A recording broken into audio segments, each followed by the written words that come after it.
music? China? What are they even saying?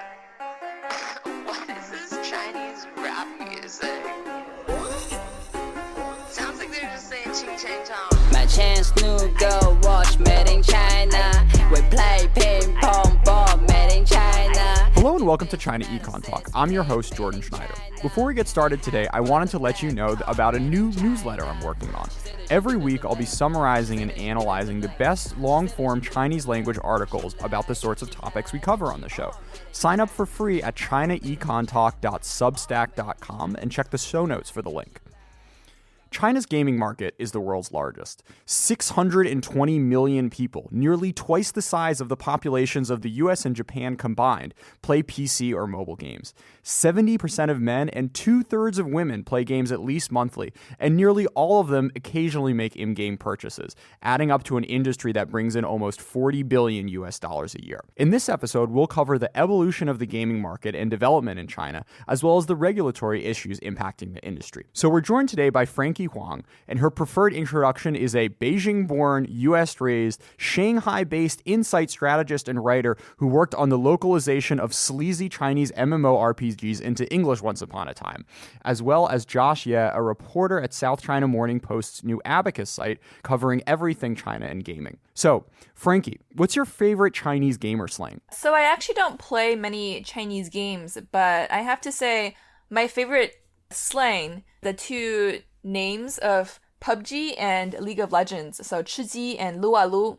As someone who's really fascinated by the plasticity of the Chinese language, I really just like that witty Chinese humor in these names, as both of these can be interpreted as being fairly dirty, and I really like that. Okay, well, you gotta clue us in here. Okay, so the Chinese slang for penis is 鸡巴, right? So 吃鸡 is like, eating, or it can be interpreted as such. I know it's like chicken dinner, but the association is there in my mind about this being related to, fellatio. Okay, and then we have League of Legends, 撸啊撸. So 撸 can be slanged for masturbation. So 撸啊撸is like basically.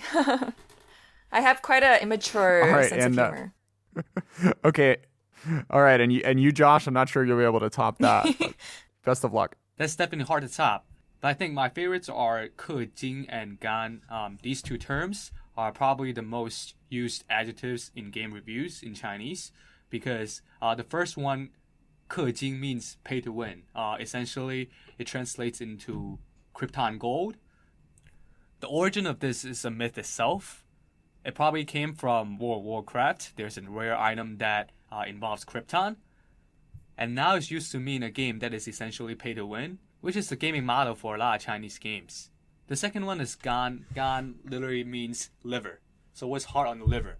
Not just liquor. Some of the Chinese games, their game design, their game loop is so frustrating. They deliberately abuse you because they know that you're a sucker for these rare items in the game, and you will come back for more. So a 干类游戏 means that a game that is requiring a lot of time and a lot of grind. I think that's very interesting because you see a lot of Chinese gamers chuck it up as a win when a game comes out and turns out it's not a 干类游戏 or a 氪金游戏. Because that's so common in China. All right, so mine is 鞭尸, which is like in Dota or League of Legends, if you're using a spell on someone that's already dead. So you're whipping dead bodies. So you tell people to don't kill folks when they're already dead. I really like that and get called out for doing that pretty frequently. Jordan, 鞭尸 actually has a historical reference that I want to explain to you very quickly. Oh, please. Yeah, so I think the Warring States, I'm not, don't quote me on this, but in ancient China, there was a general who was betrayed by his original king, and he joined a different king. But when his latter king conquered the kingdom where he came from, he knew that the king who betrayed him was already dead, so he dragged his corpse out of his tomb and whipped it to shreds to relieve his anger, even though, it doesn't really actually punish this guy because he's already deceased. So that's where the reference actually comes from. I love that. It's like the classic Achilles move, right? Of dragging the body behind your chariot. Exactly. Yeah, so there are a lot of historical references sprinkled into Chinese pop culture, and this is something that I really love. Fantastic. So before we get to today's big stories and trends in the gaming industry, I'd like to hear a little bit about your experience, Frankie. So what was your first gig here in China where you worked on localization, it seems? Yeah, so when I moved to Shanghai, it was to join an international game publisher that localized Chinese MMOs and later mobile games for international release. So my role was the hardest one in the entire localization department because I took the Chinese game, the language pack, the art, and the dubious IP and localize it into the English version, which then is used by all the other languages, German, Spanish, French, Russian, and Turkish. These other teams would take my version of the game and then turn it into those versions. So, that job really just trained me for being the ultimate MacGyver on the job. Like, if I need to put out fires, I would do it however way I can. Like, if half of the characters are actually stolen, I need to go supervise the developers and the designers to change it enough so that we can get by. If I realize that the music is actually from God of War, I need to call the CEO in the middle of the night and get him to call one of his composer friends to figure something out. So it was quite an adventure. In my nearly 2 years working in gaming localization, I learned a lot about the way Chinese MMOs are developed and the way they're monetized and the way the products are managed. So that inside look sort of at the industry is something that made me become interested in gaming even after I left. Sure, yeah. I mean, one of the things you just pointed to was the sort of relatively rampant IP issues that come from taking models, taking mechanics, taking sound Everything. and what have you. Everything is up for grabs. Okay, and so Josh, what kind of feeds into that for these developers?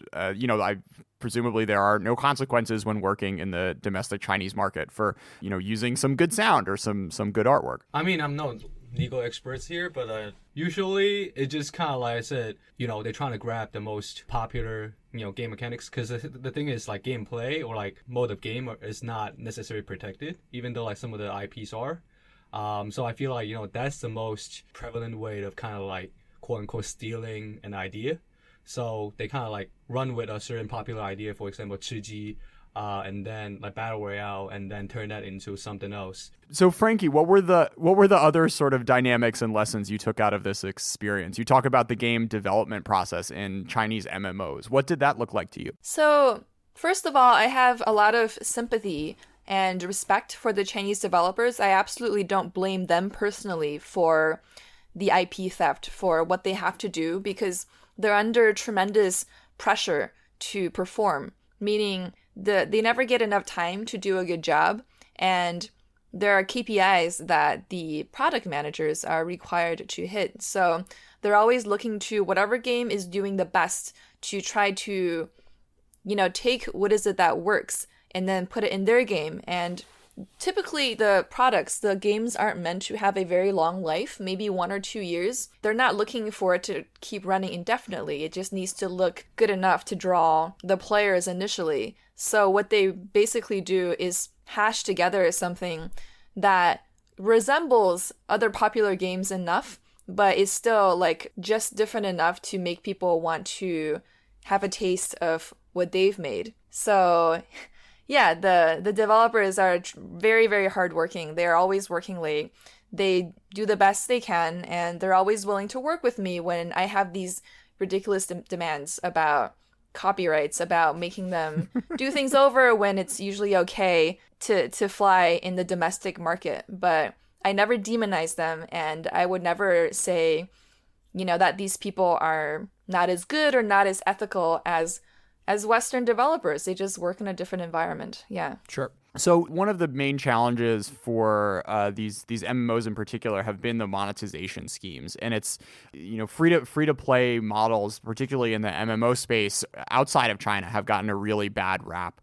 of late. So what was your sense of how the foreign markets responded to the overall game design that the games you worked on played out? I'm not quite sure how well they did abroad because that was beyond what my department monitored, beyond knowing that this one is generally doing well or this one not so much. But my CEO at the time did say that one of the reasons why he decided to open his company in China is because nobody had as good an algorithm for microtransactions as these Chinese game developers, that they know exactly how to bore / frustrate people into paying to get the game going so that you're not grinding indefinitely. But at the same time, they give the grinders who can't or won't pay just enough to keep going. So it feels almost like this digital meritocracy. It's a real fine line between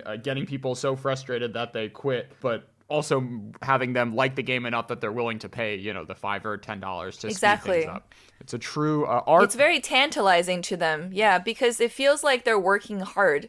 It feels like I did a great job and now I'm going to treat myself to that boost, for example. Or this boost can get me much further so that, like, it'll be a while before I need to pay again if I, play more skillfully. Like, there's always these emotional incentives on top of, the social aspect within MMOs, which is when players, typically in a guild that they form with other players, feel this obligation to do right by their tribe, essentially. And they can't let everyone down, so if I can pay so that we all win, they will gladly do it.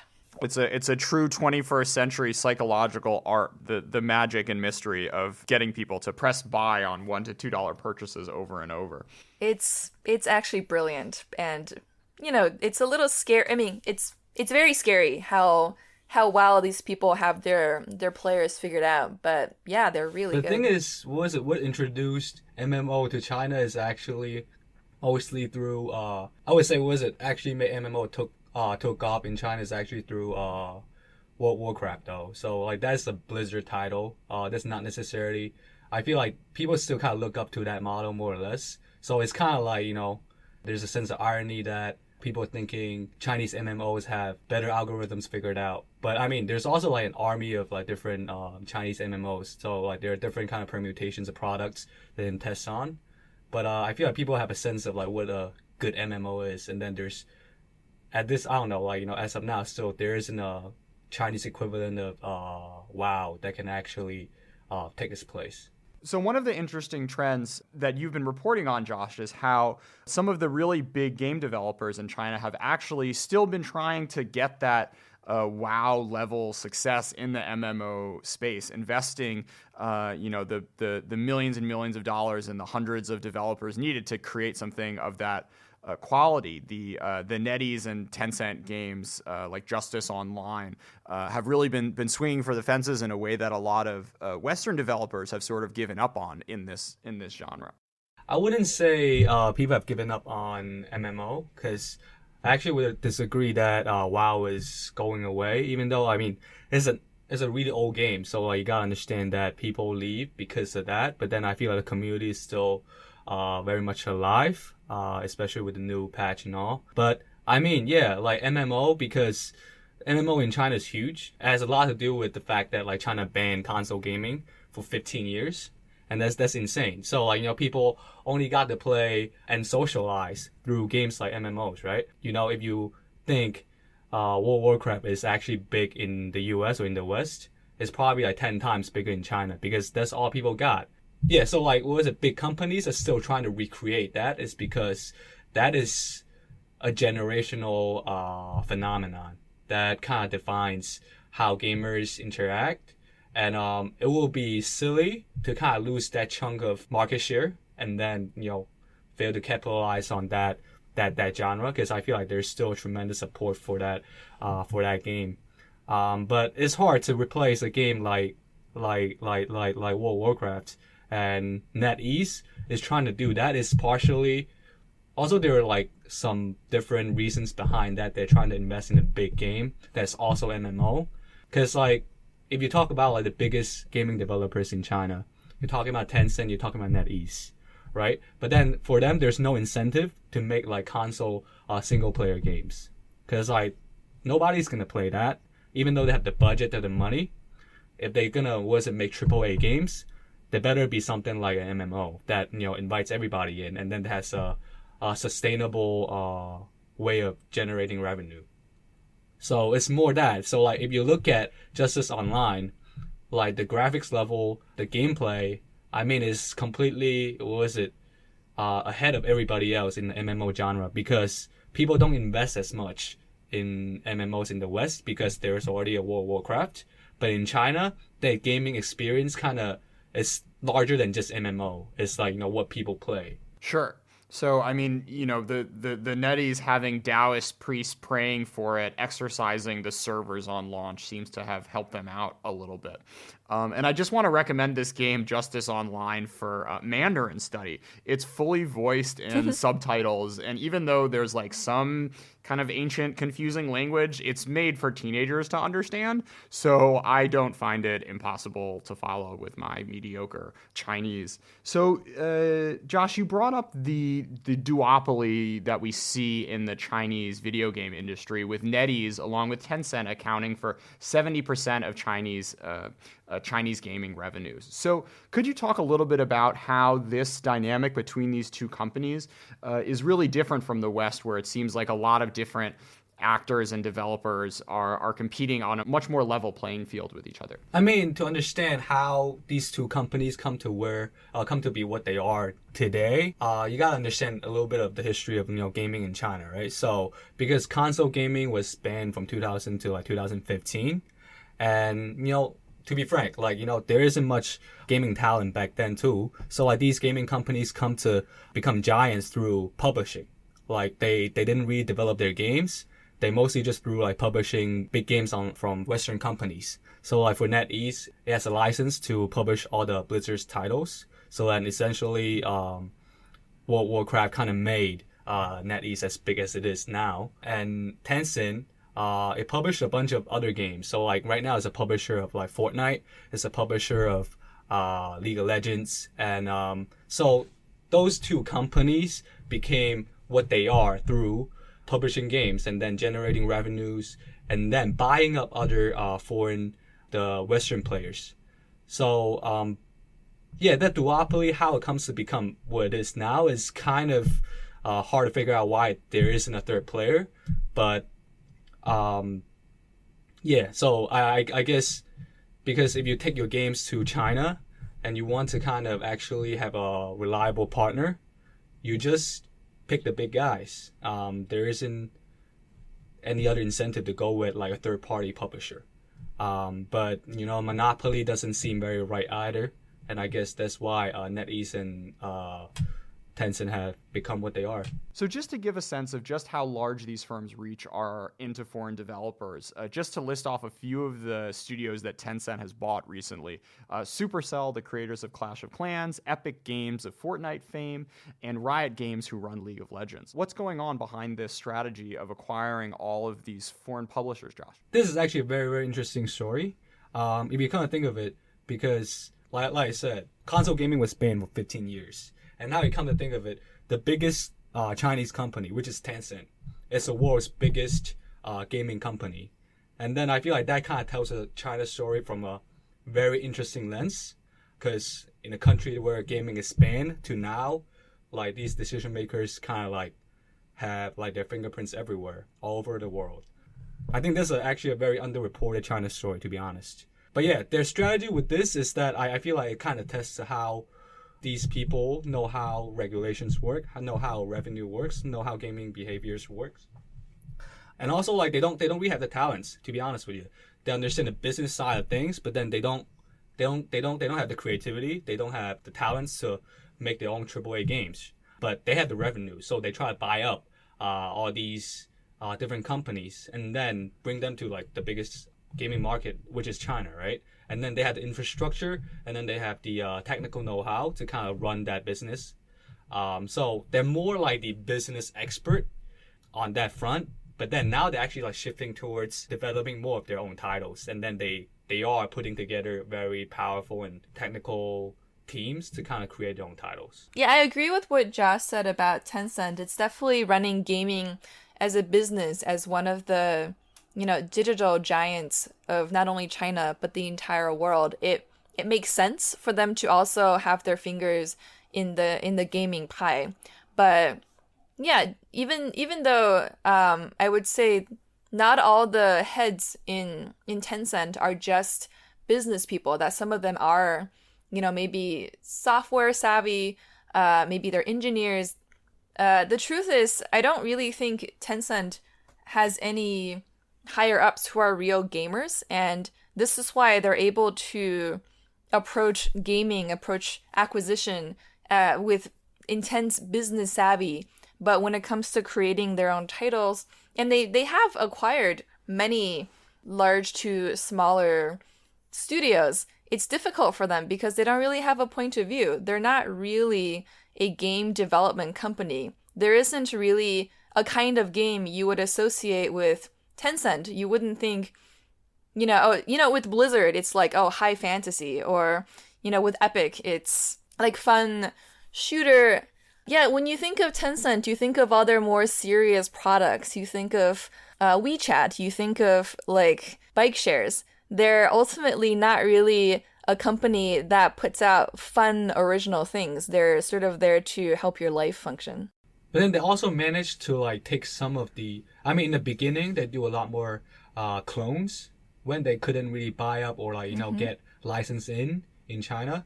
So for example, a lot of for example, Mario Karts and Counter-Strike, right?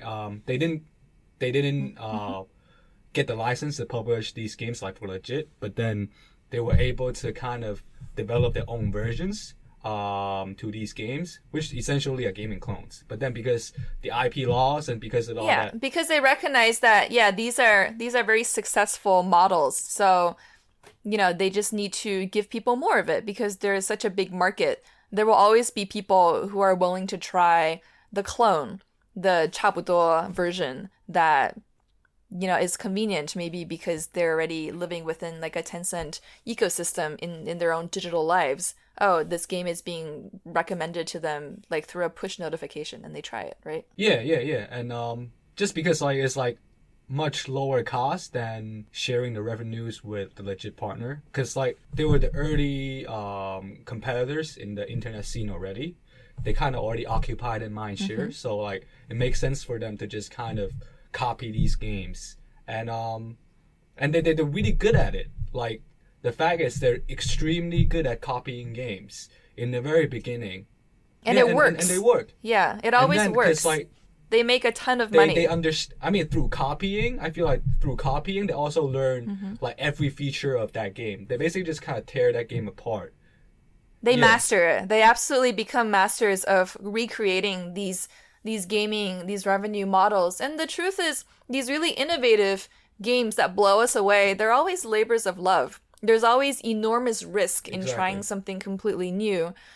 You never know if people are going to love it or hate it. And Tencent isn't really in the game of that kind of risk when it comes to gaming, because there are so many success stories just waiting for them to just retell. There's zero incentive in trying to come up with their own, especially when they don't have their own story to tell. But if you look at how successful they have been with just this formula, it's insane.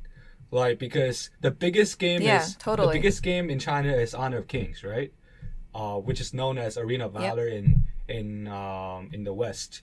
But then they literally just kind of ported League of Legends onto mobile, and then because they understand where the consumers are, they try to meet the consumers on the mobile platform, and then essentially it's the same game, but it's more simplified, and they just perfected that art to the T. There's no question about it. Not to mention, they have all this user data. They pretty much know exactly where the needs are, who these people are, and what kind of games that they want. So they just make more of it and feed it to them. Yeah. So I wanted to say that I feel like there is going into the mobile, smartphone era, I feel like China has a huge advantage in they know how the mobile platform works, because people kind of overlook mobile as a platform, And but then because You we mean are overseas? right? I mean, in the West, people don't take like Right. mobile gaming seriously. But then for Chinese people, this is like their first console ever. This is like their first, gaming device ever, right? And they understand how that works. The overhead for developing a mobile game is much lower as well. And then they understand like the UI, they understand the user behavior, they understand the expectation, how much a gamer can take on that platform. And then at the end of the day, I feel a lot of games are still gonna go down the mobile routes. But like, China has years of experience practicing that first. I was just saying before that Tencent has, millions of players use their data, so they can target, like with incredible precision, who needs what kind of game and just make it for them. Yeah.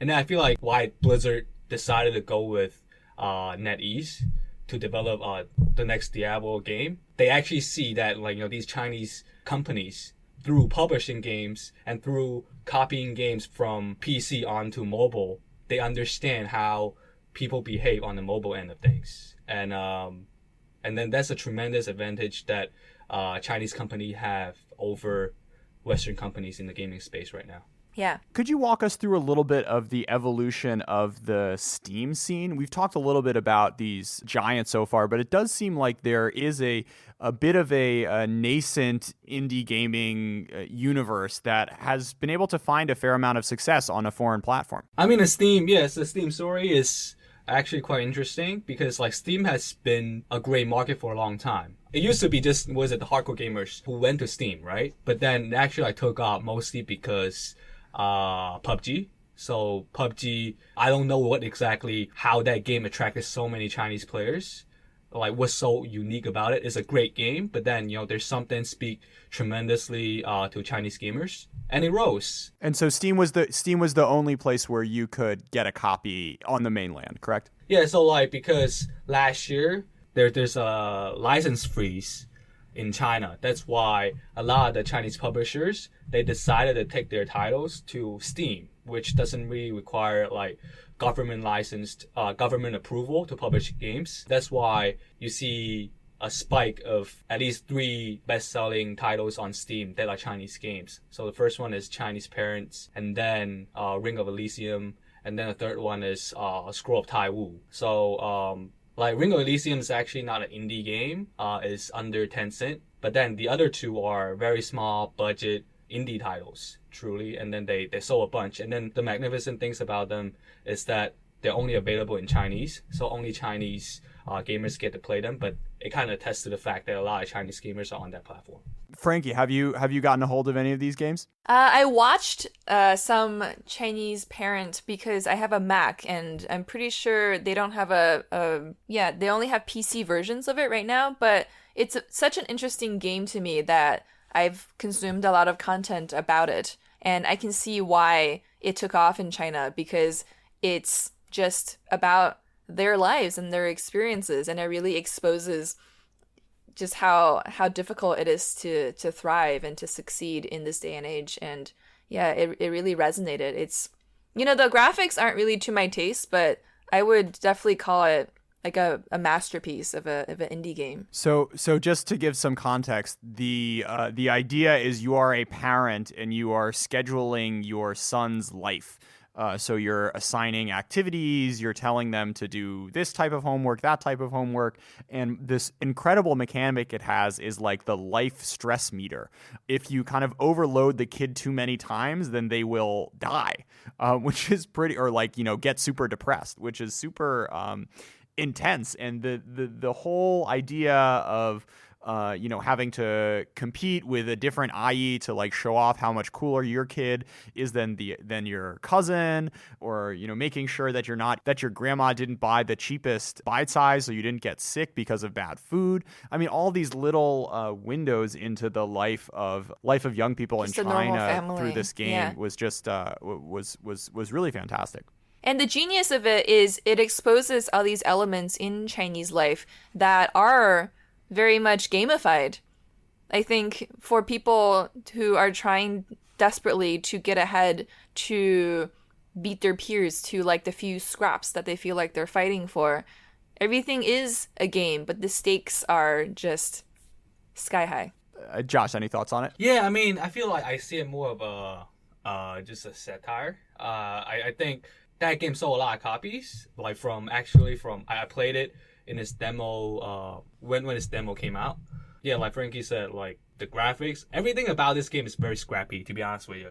But the premise of it, the idea of it, kind of attests to the fact that like people in China are trying to say something. And with these kind of indie games, they do have a story to tell. I have interviewed a few, indie developers. They were saying that they chose not to work for Tencent and NetEase is because they actually want to say something through their games. A game like Chinese Parents, it definitely has something to say about the current education system and how people are being raised in China and all that. Yep.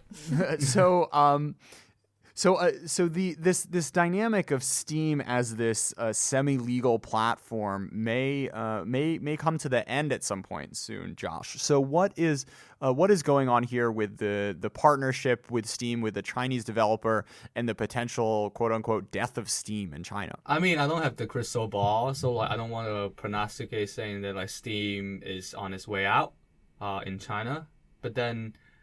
Yes, But the Chinese Steam is yes. coming, right? With Perfect yes. World. So like the sign that people are reading is that Steam China is happening. So Steam has been available unregulated for so many years, but then Steam China arriving onto the scene because people worry about like Steam can get shut down anytime, right? So the only way to do it is legalize it, so to speak. So like that's why they partner with Perfect World to develop Steam China. But yeah, but the thing is, I mean, people don't worry about Steam China out of nothing because they actually have seen precedents of this. For example, when the console ban was lifted, PlayStation tried to get into China. I mean, PlayStation got into China, and then it has an official presence in China.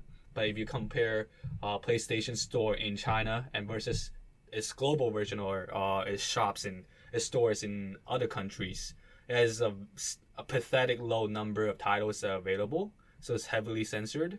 So like people worry about that. People worry about, oh, now we got a Steam China and then we just gonna ban Steam forever because people worry that the government is gonna just ban Steam forever because Steam China is here and then they have excuse to ban it outright. Yeah, because a lot of players do link government involvement with censoring and regulating content with lowering the quality because it's the developers creating this wonderful game for the gamers to enjoy, but then these stuffy government officials coming over to make sure that it's proper. So for people that enjoyed like usually pirated like black market versions of original copies of these games, they think the Chinese version is, either they would say it's watered down or even that it's tainted, that this isn't what the developers meant for them to play, and they're not enthused about Steam China being yet another watered down version of what they loved for so many years. Yeah, I wonder how much of Chinese parents would have gotten through the ethics committee for online games, which has recently been set up. Oh, it would have been much more positive, I think.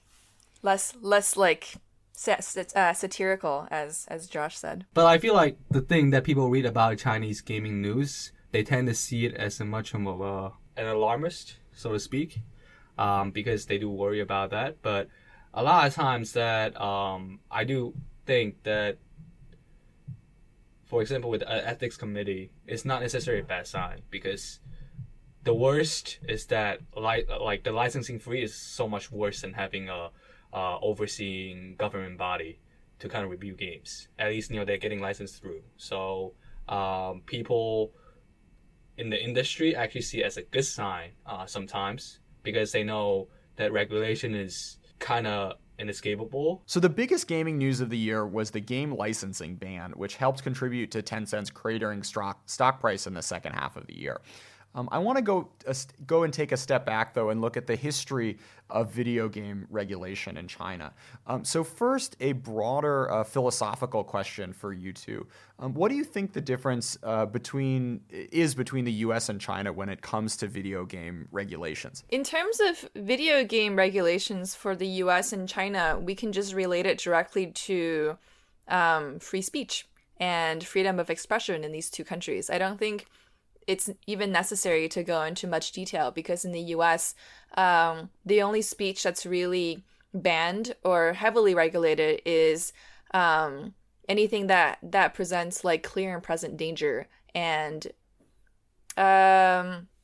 is obscene to children. So that pretty much leaves everything else. I think for most of the games that end up being problematic in China, ends up being fine in the US. And growing up in China before I moved to the US when I was in the 3rd grade, I remember playing on the Xiaobawang, the sort of knockoff NES.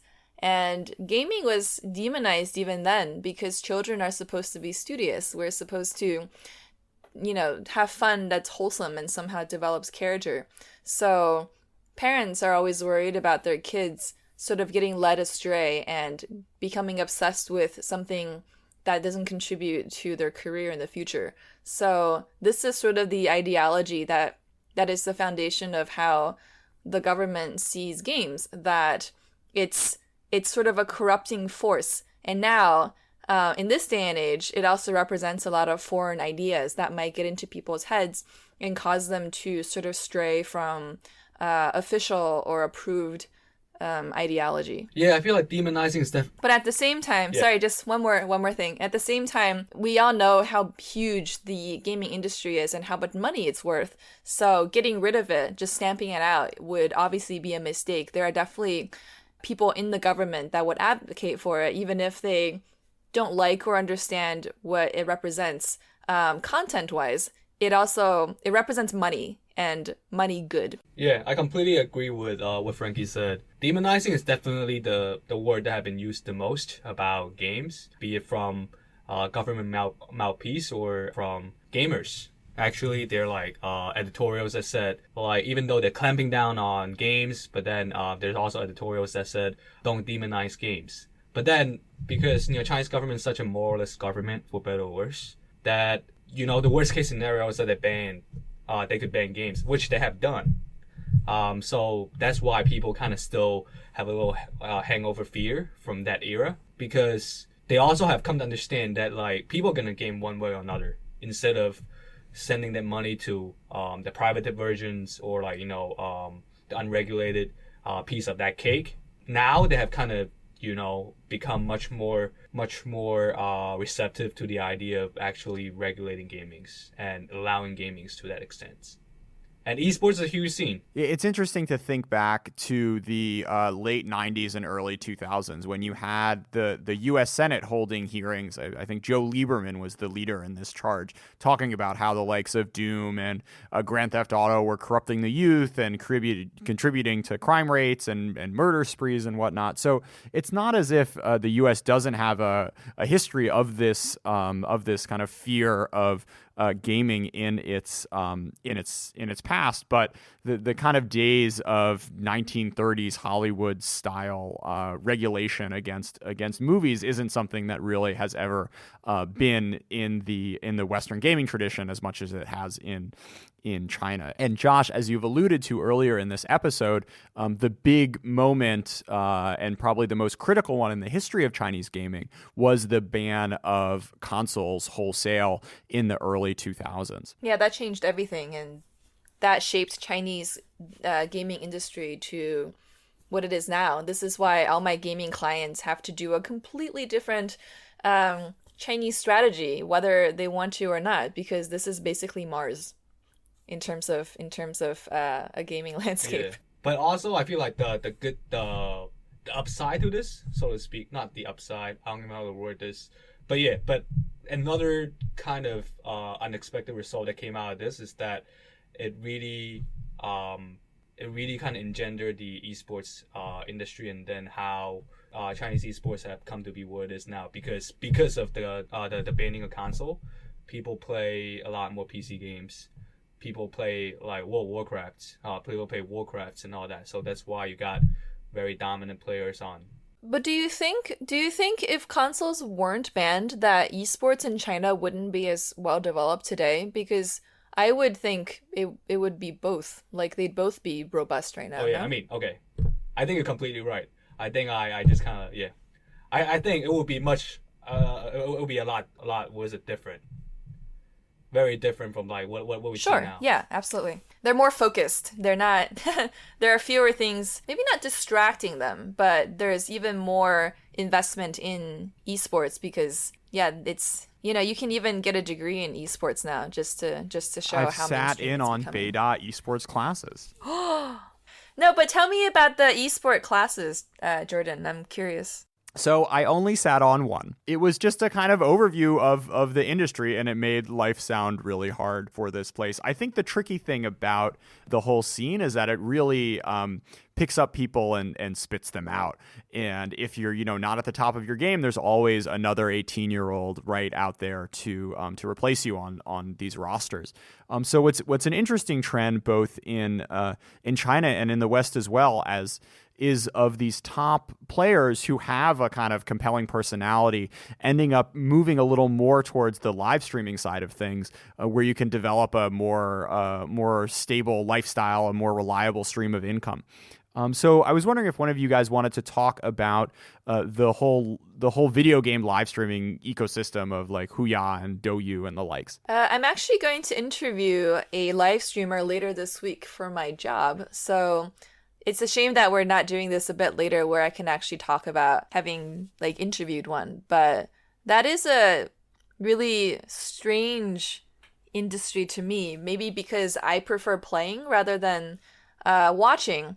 But it's huge. These, Douyu, Huya, YY, they're just full of people playing and watching. And one of the things that I read about live streaming is that it's related to a lot of different types of watching. Like, for example, in Korea, there's that weird trend of people watching someone on their screen eating dinner and then they eat together. It's similar because you can sort of participate with another really good or really cute player, and then it's sort of a kind of social interaction, and then sometimes fans would get a chance to play with their favorite streamer, and it makes them feel close to that person, and like fans become friends with each other. And this is all, in my theory is that it's because people are lonely. It's because they lack sort of simple warmth in their lives, and they can get that from watching or participating in game streaming. I think this is the future, man. Like, live streaming is the future. Because Abacus, we are doing live streaming. We're streaming games and we're demoing games on Twitch and all that. But yeah, I mean, I feel like live streaming, especially video live streaming, has come to a perfect storm right now, especially with the emergence of Battle Royale games. There haven't been any sort of other titles that have been more suitable for live streaming. Essentially, because it's such a, like you get to see it through the third person perspective, and then there's always something to do. There's always excitement and danger lurking around in the battlefield. So I feel like that sort of entertainment, your attention and your attachment kind of get latched onto a singular person. That is powerful. Like you can follow a particular person. You feel like part of that cult or part of that group. You watch this person grow. Yeah. If esports were to become any more professional, and then because people are becoming so much more comfortable with gaming, it's like watching a person playing basketball. It's like watching a person who does something that you can never do. If you watch any of the Fortnite streams, like these people, how they pull off. For sure, there's all this beauty and finesse in the way that they're playing, and you're enjoying their skill set on display, and you sort of, maybe you want to be like them, maybe you're studying their moves. Yeah, it's exactly like watching real sports. Yeah. So esports and live streaming is very intertwined in that way. Yeah. My coworker told me he loves PUBG because the amount of teamwork required is very high. I think when you're playing with a friend, you have to really have each other's backs. You have to like maneuver together in order to survive. You have to cover each other, you have to protect each other, you have to pull off things that one player is not able to do. And I think just going back to what I said about people being lonely, gaming together is a way of bonding. Even though you're not physically, maybe sometimes you are physically in a room together, but you're actually immersed in this fantasy world where you're both these larger-than-life characters that can do these amazing things and shoot people with no consequences. It gives you catharsis, maybe after a day slogging away at your dead-end job. Not to say my coworker has a dead-end job. He doesn't. It's just stressful. But for a lot of people, gaming is a way to go do something exciting, like have a little harmless explosion in the evening after like doing spreadsheets all day. Yeah, I feel like we're only seeing the beginning of this because I feel like gaming companies are figuring out the formula of like what games are, and then in terms of like how PUBG and Fortnite Battle Royale games can be so, including all the elements from live streaming, esports, and then also just how casual can feel. It could be like as thrilling as you want it to be, and also like you can just like drive a plane in Fortnite and do anything you want.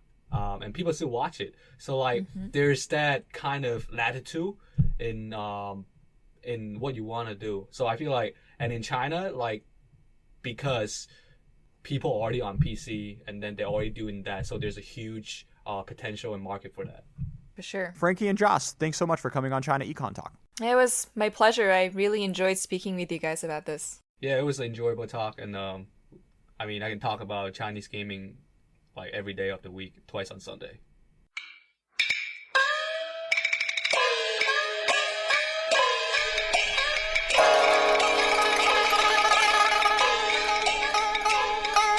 China Econ Talk is edited by Jason McRonald and Kaiser Guo and is a proud member of the Sinica Network from SUP China. For other great shows on China, check out the Caixin Sinica Business Brief, the Pan Daily Tech Buzz China, the New Voices podcast, and of course, the Sinica podcast, now in its 9th year. Until next week.